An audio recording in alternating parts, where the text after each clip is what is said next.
Minister is resigning in the middle of an economic crisis, and a fifth of his Liberal caucus has lost confidence in him. Justin Trudeau has lost control, and yet he clings to power. We cannot accept this kind of chaos, division, weakness while we're staring down the barrel of a 25% tariff from our biggest trading partner and closest ally. Right now, Canadians are struggling with the cost of living. I hear it everywhere I go. People cannot find a home that they can afford. They can't buy their groceries. And on top of that, we have Trump threatening tariffs of 25%, which put hundreds and thousands of Canadian jobs at risk. But you know, I don't worry about them as much. You know who I worry about? The ones who can't leave. The ones who don't know, and if I can just use very blunt language, who tell me I don't know what the hell I'm going to do. I have no idea how I'm going to pay my way. Chrystia Freeland has quit, and not quietly.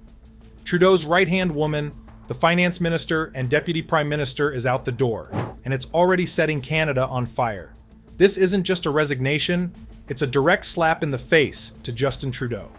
Freeland, his most loyal ally for years, just walked out because she couldn't stand behind him anymore. And here's the kicker. She did it on the day she was supposed to deliver the fall economic statement. The one job that a finance minister has to get right. What happened behind those closed doors? Was Freeland pushed out because she finally stood up to Trudeau's reckless spending? Or did she bail before Trudeau's sinking government took her down with it? Either way, her letter said it all. She's done with Trudeau's political games, and she's not afraid to say it. Stick around because we're about to break down what Freeland's resignation really means. Trudeau's government is crumbling, and this might just be the beginning of the end. If you're ready to watch Canadian politics explode in real time, hit subscribe. We'll keep you ahead of the chaos. Let's get into it. Chrystia Freeland just turned on Trudeau. When Canada woke up to Chrystia Freeland's resignation, no one saw it coming. But if you read her letter, one thing becomes clear. She's out because Trudeau's leadership is a disaster.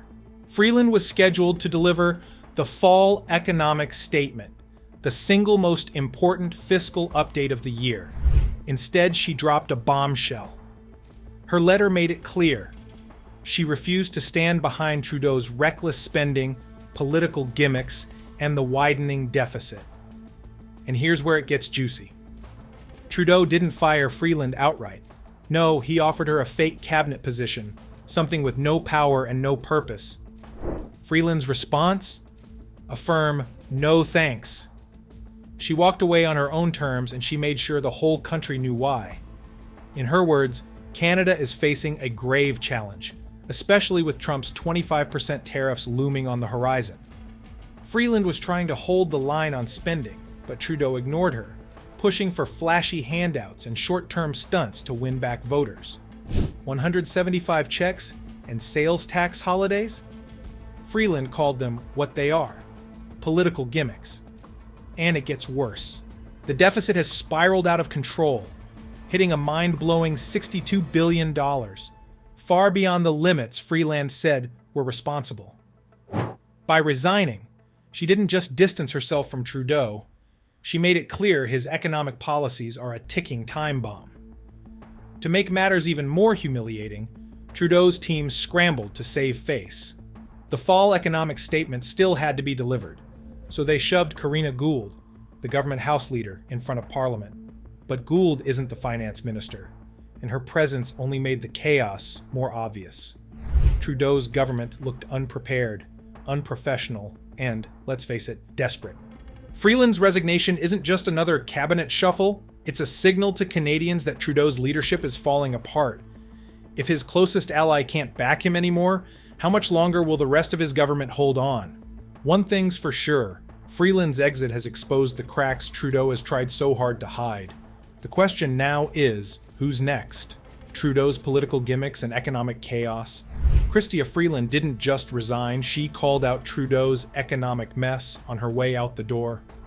For months, Trudeau's government has been throwing out flashy promises to distract Canadians from skyrocketing inflation, housing nightmares, and a deficit spiraling out of control. Freeland had enough. Let's talk about Trudeau's solutions: tax holidays and one-time checks. Trudeau proposed suspending GST/HST for 2 months and handing out $175 worker benefit checks. Sounds nice, right? Wrong. Freeland knew these moves were nothing but vote-buying stunts that barely scratched the surface of Canada's real problems. The $62 billion deficit, Trudeau's government blew past all reasonable spending limits, leaving Canada buried in debt. Freeland, who had repeatedly warned about fiscal guardrails, refused to be the face of Trudeau's reckless policies anymore. Meanwhile, the country's economic crisis is staring Trudeau in the face, and he's doing nothing about it. With Trump's 25% tariffs on Canadian goods threatening thousands of jobs, Canada needs leadership with a real plan, not political gimmicks. Freeland knew it, and her resignation is proof that Trudeau didn't listen. And now the chaos is piling up. Freeland's departure meant the fall economic statement, Canada's major fiscal update, was tabled with no finance minister to defend it. The result? Embarrassment for Trudeau and panic in Parliament. Freeland's resignation has exposed Trudeau's government for what it is: clueless, careless, and completely out of touch. Freeland's legacy versus Trudeau's downfall? For years, Freeland has been seen as the pragmatic voice of reason in Trudeau's government. Someone who commanded respect, both domestically and internationally. Let's not forget her role during the NAFTA renegotiations with Donald Trump's administration.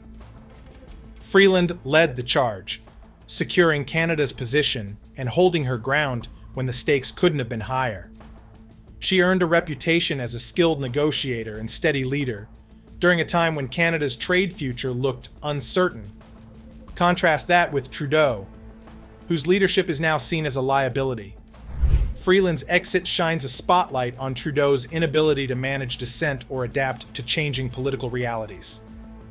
As inflation spirals, the deficit balloons, and Canadians lose faith in the Liberal government, Freeland's decision to step away may be remembered as her effort to protect her reputation and perhaps prepare for a political future without Trudeau. There's also growing speculation that Freeland's departure could signal an internal power struggle within the Liberal Party.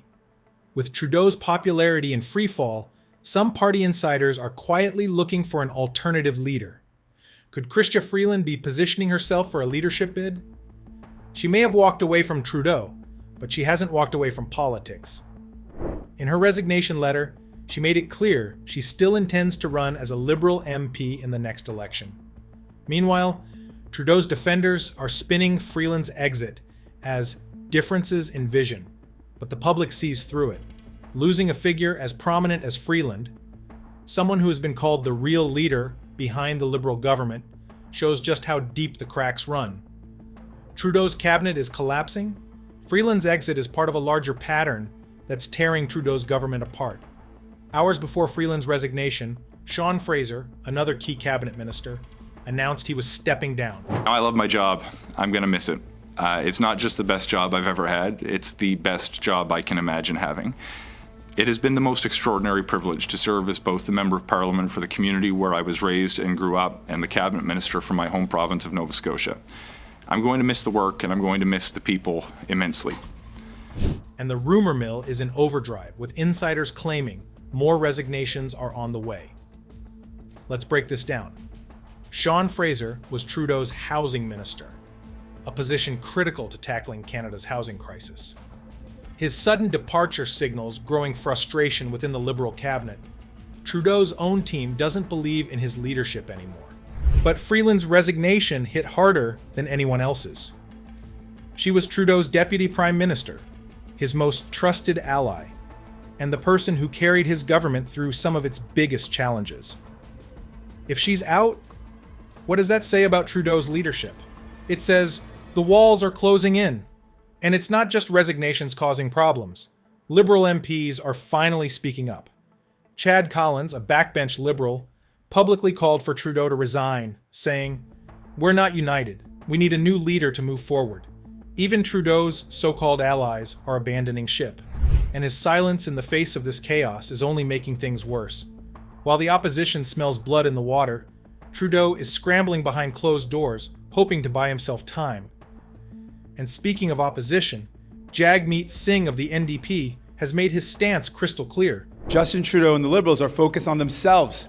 They're fighting themselves instead of fighting for Canadians. And for that reason, today I'm calling on Justin Trudeau to resign. He has to go. Singh's party has been propping up Trudeau's minority government, but that support is hanging by a thread. If Singh pulls out, it's game over for Trudeau, and a snap election could be triggered. Meanwhile, Pierre Poilievre and the Conservatives are watching Trudeau's government collapse in real time. The finance minister is resigning in the middle of an economic crisis, and a fifth of his Liberal caucus has lost confidence in him. Poilievre wasted no time hammering Trudeau, calling his government out of control, and highlighting its failures on the economy, housing, and immigration. One thing is clear: Trudeau's cabinet is collapsing, his party is divided, and his leadership is hanging by a thread. The question isn't if Trudeau will go, it's when. Meanwhile, Trudeau's silence speaks volumes.